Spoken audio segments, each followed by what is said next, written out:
Environmental racism usually prefaces any process of gentrification. This community has one of the most dense populations of Black people in the whole city, Jane and Finch.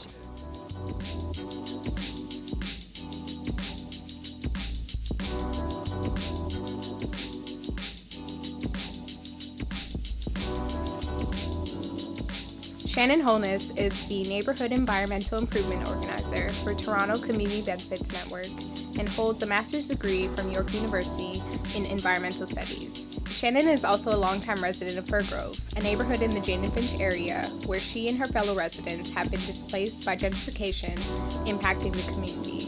Her story conveys how the actions taken by Toronto Community Housing Corporation and the City of Toronto, leading to the condemning of residents' homes, depict a glaring example of environmental racism.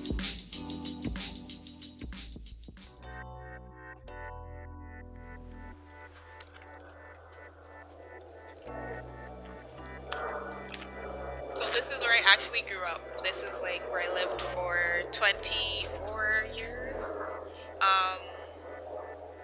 with my family, and I have three sisters and a brother, and grew up in a single mother household. Cute story about this tree. It used to like literally hang low enough to hit us on the head when we were younger, but now it's like so tall, and I'm really sad that it's gonna be chopped down one day. I remember falling off my bike, scraping my knee, and then running to my friend Shanika's house because my mom would have cussed me if I came home with a bruise, but her aunt would have been like, "Oh, I'm so sorry that happened," and cleaned up the cut and everything. You know how like Caribbean moms are in overdrive, like everything's your fault even if it's an accident. So, but yeah, like just fond memories of just like understanding what community feels like in the recreation center. We had summer programming, we had like pajama parties, we went to Wonderland, we went to Wildwater Kingdom, and we all did that together as a community.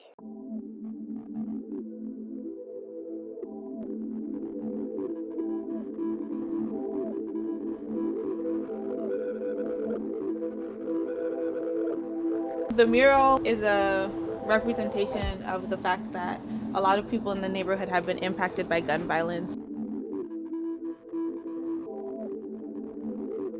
It was made in honor of Taj Walters.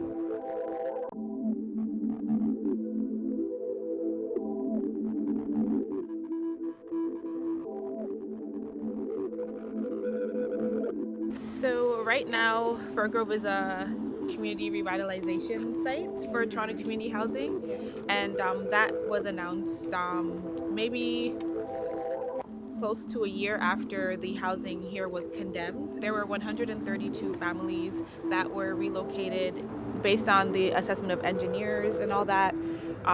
They determined that we couldn't live here anymore. So, like all of these buildings are all condemned buildings? They're all condemned. So the buildings to the left of me right here with the blue and gray cladding are actually only staying up because they have the cladding on them. For the reset project, prior to these gates up, they were like yellow construction gates that were in the community for at least a year and a half. And we didn't understand why the construction was halted or anything like that. Yeah. The only other update we got was a notice that our units were going to be closed. I watched the live stream of City Council like kind of making the decision. Yeah. And like some of the disappointment was in the fact that they were just like, this is a great opportunity because now we can start thinking about revitalizing the neighborhood. Okay. And it was just like the fact that we left, you know, made it seem like it was prime for new development, Right. and not the fact that we've lived through so many stops and starts. Yeah. and like uneven resources within like one lot in a community, you know. And then they just decided to Yeah. tear everything in terms of condemning the houses. Yeah. So like that was a bit disappointing, especially because it's such a like I only grew up with Black people living here, you know what I mean? Like there were South Asians, but not so many. Mm-hmm. There were some East Asians, but not so many.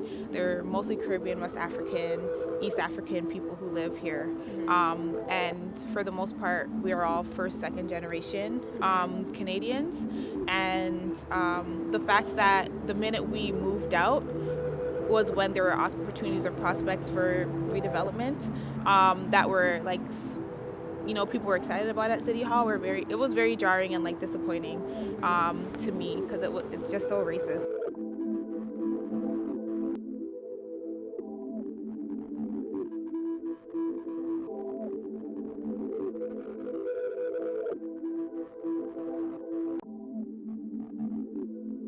How we chose our new unit was through a lotto.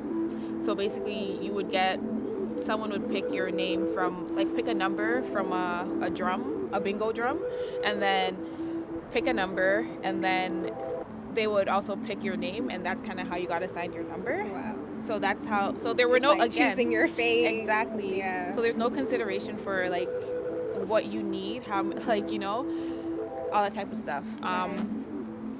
What is relevant to you, walkability, being in a community of other seniors, being in a community where people speak the same language as you. Yeah. Things like that were considered and aren't considered because, they kept saying, we don't normally do this, we don't normally close units.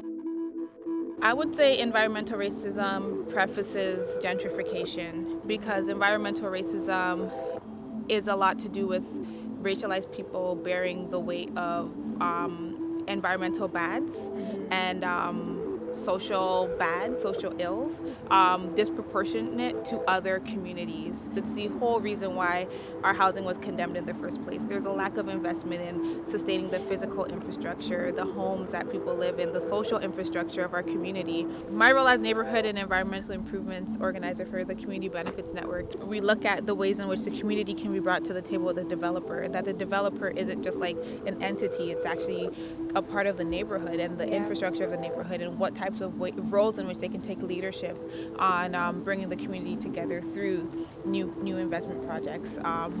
So a part of that is we talk about social procurement dollars, we talk about professional, administrative, and technical work that is necessary on these projects, but communities have other desires and aspirations for like amenities and stuff like that. So communities are asking for like community spaces or daycares, and those are the types of things that we need a developer that's well-rounded and understands the community. And if they're just kind of parachuting in, they're not going to get that full gamut of what's needed to support the lifespan of a development as well.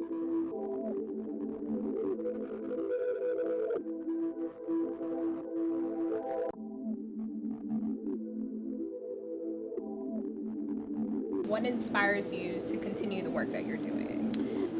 I think that being first generation Canadian or second generation Canadian, I never really know what I am, but I think that just understanding that we don't have a lot of places to call home as African descended people, and it's important for us to make sure that our experiences are understood, that placemaking practices are encouraged for us, because it's very easy for us to be kind of swept away through all of these processes like urban development and all that type of stuff. The photo exhibit is to just speak to the human experience of relocation. It captures the narrative of about like maybe 15 community members, people who were impacted by relocation or had friends who were impacted by it, or they were maybe a part of the community for a long time providing a social service, just their experience with the whole process.